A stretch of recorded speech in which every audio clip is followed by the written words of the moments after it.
Sophie and I are back. Chapter 6 of Harry Potter and the Philosopher's Stone.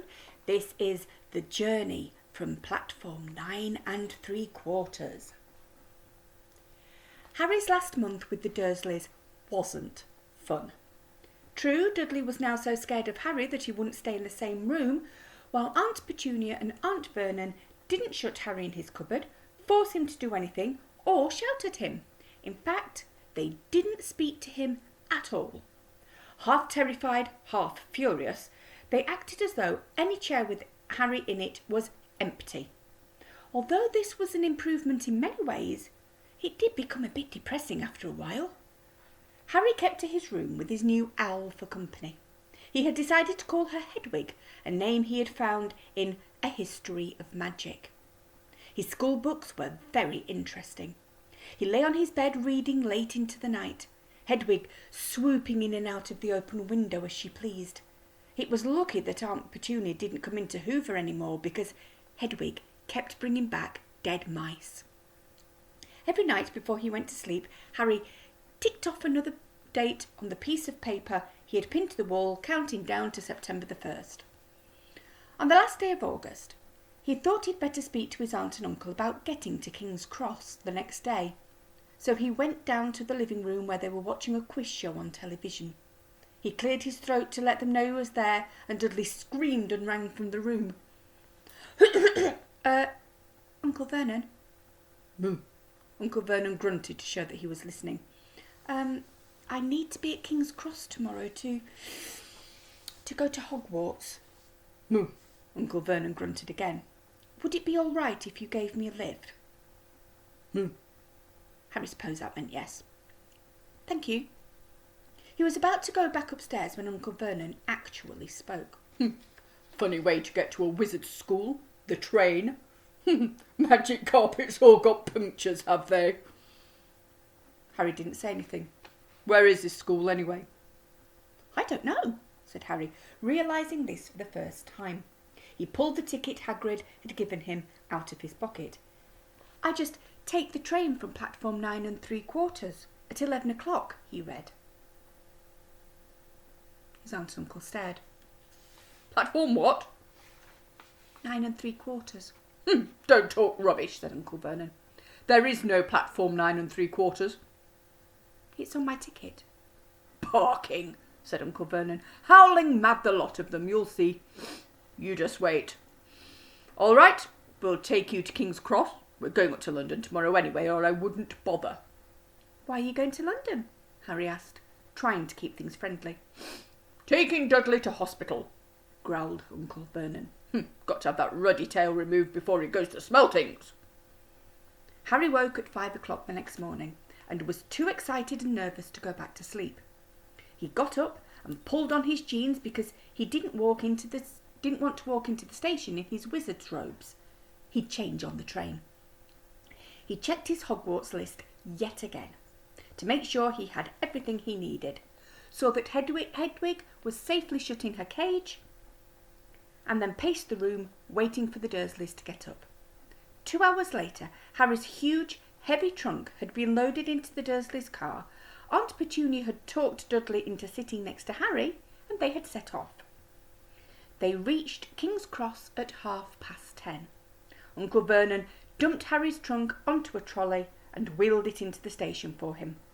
Harry thought this was strangely kind until Uncle Vernon stopped dead facing the platforms with a nasty grin on his face. Well, there you are, boy. Platform 9. Platform 10. Your platform should be somewhere in the middle. But they don't seem to have built it yet, do they? He was quite right, of course.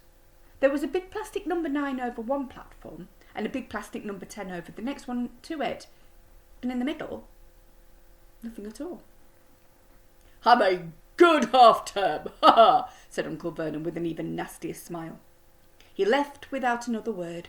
Harry turned and saw the Dursleys drive away. All three of them were laughing. Harry's mouth went rather dry. What on earth was he going to do? He was starting to attract a lot of funny looks because of Hedwig. He'd have to ask someone. He stopped a passing guard, but didn't dare mention platform 9 3/4. The guard had never heard of Hogwarts, and when Harry couldn't even tell him what part of the country it was in, he started to get annoyed, as though Harry was being stupid on purpose. Getting desperate, Harry asked for the train that left at 11 o'clock, but the guard said there wasn't one. In the end, the guard strode away, muttering about time wasters. Harry was now trying hard not to panic. According to the large clock over the arrivals board, he had 10 minutes left to get on the train to Hogwarts, and he had no idea how to do it. He was stranded in the middle of a station with a trunk he could hardly lift, a pocket full of wizard money, and a large owl. Hagrid must have forgotten to tell him something he had to do, like tapping on the 3rd brick to the left to get into Diagon Alley. He wondered if he should get out his wand and start tapping the ticket box between platforms 9 and 10.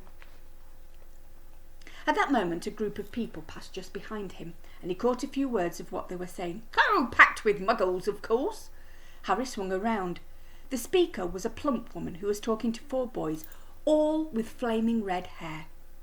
Each of them was pushing a trunk like Harry's in front of him, and they had an owl. Heart hammering, Harry pushed his trolley after them. They stopped, and so did he, just near enough to hear what they were saying. "Now, what's the platform number?" said the boy's mother. 9 3/4, piped a small girl, also red-headed, who was holding her hand. "Mum, can't I go?" "You're not old enough, Ginny. Now be quiet." "All right, Percy, you go first." What looked like the oldest boy marched towards platform 9 and 10. Harry watched, careful not to blink in case he missed it. But just as the boy reached the divide between the 2 platforms, a large crowd of tourists came swimming in front of him, and by the time the last rucksack had cleared away, the boy had vanished. "Fred, you next," said the plump woman. "I'm not Fred, I'm George," said the boy. "Honestly, woman, call yourself our mother. Can't you tell I'm George?" "Oh, sorry, George, dear." "Only joking, I am Fred," said the boy, and off he went.